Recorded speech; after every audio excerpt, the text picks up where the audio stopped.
Fiona Poole, Statewide Afternoons. Now, if you've been driving on the Pacific Highway this week, you may have seen a man walking along the side of the road with a brush cutter. That's Trent Chapman. And he's not walking from Brisbane to Sydney with a brush cutter to keep the edges of the highway looking tidy. He is hoping to raise both money and awareness for depression and Parkinson's disease. This morning he was 90 kilometres out of Newcastle, and he's going to take a bit of a break and also take shelter too from the changing weather. He's got a support van and he's right in it now. Hello. Yeah, g'day. How you doing, Fiona? Very good, Trent. Now, what on earth inspired you to walk along the highway with a brush cutter? Mate, the idea behind it is to put myself into somebody else's shoes. So I wanted to put myself in someone's shoes that would suffer Parkinson's. So I thought the best thing to do would be to have something that was going to tremor a bit and add a fair bit of weight to the joints. So I thought about a brush cutter and hit Tanaka guys up, and they've kind of jumped on board and helped me out to put it all together. So you're actually walking along the side of the road with it on? Yeah, it's actually a backpack brush cutter. So I wasn't actually really aware of these guys here when I first initially thought of the concept.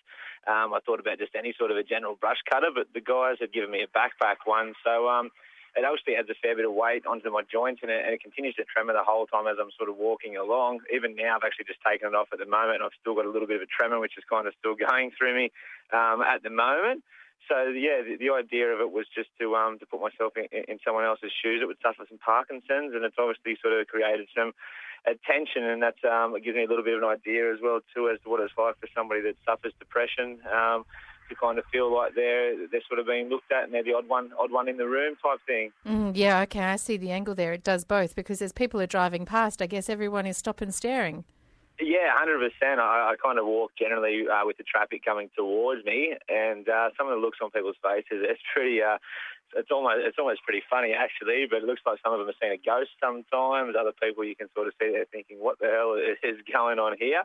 Yeah, definitely some mixed angles from people. That's for sure. There's a couple of people who have a bit of a laugh, which I can see as they sort of drive along. So it's yeah, definitely get all kind of responses. Trent, do you have people in your life that have depression, that have Parkinson's, that you particularly wanted to do this for? Yeah, 100%. My nan suffers Parkinson's, and she's actually really battling with it at the moment, and it's started to take over, and depression has started to be a big factor for her now as well too, as the dopamine levels have dropped from the Parkinson's.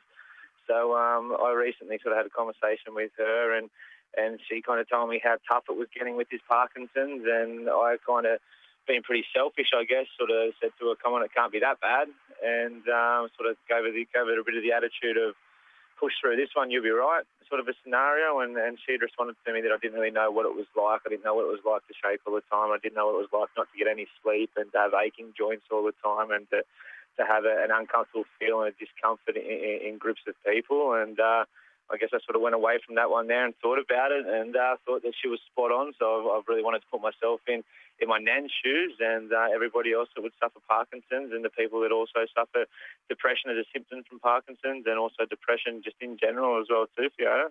What does your nan think of you doing this? She's a little bit overwhelmed. She's obviously really worried about me walking along the highway. It's kind of that was her main concern more than anything. I didn't really tell her about it until a couple of days prior to sort of jumping into it and doing this guy. We didn't really have a hell of a lot of time to plan it. I kind of planned it sort of over a matter of 27, 28 days. So I'm trying to actually complete the walk in that time as well too. And the idea was a little bit of a shock factor when somebody is diagnosed with an illness. They've kind of got to deal with it then and there. So I kind of kept my mouth sort of pretty tight-lipped for a long time until it sort of all came together. And it wasn't until a couple of days before it really came together that I actually sort of started to tell people that it was going to happen. Trent Chapman joins us here this afternoon on Statewide. He's brush cutting his way from Brisbane to Sydney, and he's doing it really to support his nan. But in doing so, Trent, you're raising money for both depression and for Parkinson's. How much money have you raised so far? At the moment, Fiona, we're sitting at around about $11,000 last time that I had looked. I initially sort of shot for $50,000. Oh, we can help you get there. Yeah, we're a little bit behind the eight ball there at the moment, but I still have absolutely 100% faith that we can get there. But we're we're definitely raising the awareness, and the dollars are going to go into 100% non-for-profit charities as well too. So it will go into Help and Beyond Blue, and it will also go into the Shake It Up Foundation to help those guys find a cure for Parkinson's. Yeah, tell us about Shake It Up. Shake It Up is a 100% non-for-profit organisation, and it's only just recently been established, and it came to air last August. They're actually an Australian-owned organisation which is paired up with the Michael J. Fox Foundation in the States, and their sole purpose is to find a cure for Parkinson's. So the guys behind it, actually, one of the guys behind it was recently diagnosed with Parkinson's about 4 years ago, and looked into finding where he could sort of get a bit of help, and sort of thought, how can I cure this? And had a bit of a look around Australia and realised there was a lot of people that were doing things on how to manage Parkinson's, but no one was specifically targeted towards finding a cure for Parkinson's. So him and his brother started the organisation, the foundation, and their sole purpose is to work with guys like the Michael J. Fox Foundation in the States and other Parkinson's researchers around the world to make sure that they're not actually doubling up on any research. So everything which is done here is always cross-checked all over the world to make sure that nobody else has done it. And if other people have done it, then they kind of know what the result is going to be from that. So it allows the money that's actually being invested in to Shake It Up to be used wisely. And the guys behind it, obviously, there's a huge passion for those guys also, and I actually know the guys quite well, and truly believe that these are the type of guys that will get results, and they definitely will find a cure, and it's just a matter of when they'll find a cure. So Trent, I just want to help them out. While we wait for a cure, is there any relief for your nana in the meantime? There's different things. It's a lot of it's ups and downs. It's all trial and error, I guess. There's so many different medications out there at the moment, and I guess every body physically is different.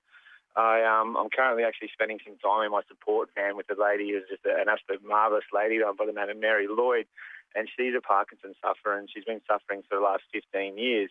And she's actually pretty well educated on everything. She's tried absolutely everything under the sun, and it hasn't been until about the last 3 years that she's actually seen the Parkinson's slow down. She hasn't really had a big decline in the last 3 years.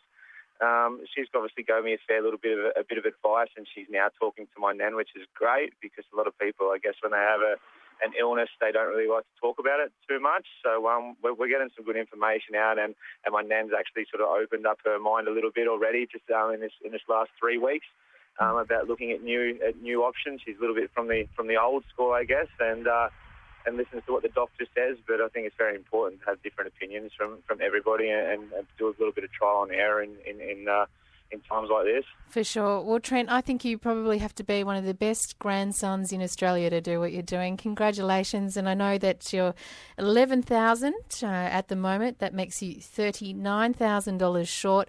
Hopefully our listeners here on Afternoons will be able to help just increase that 11 grand for you. And your 90K is out from your target goal of Sydney. Gee, how long is that going to take?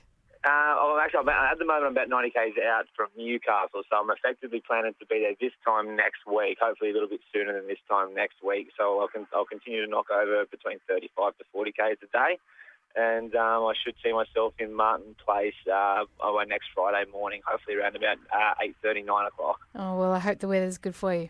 Yeah, me too. I've been pretty lucky so far. We haven't been poured on yet, so that's been 21 days without rain. So someone upstairs is definitely looking out for me at the moment. Well, I'll let you go start your engine again and get going.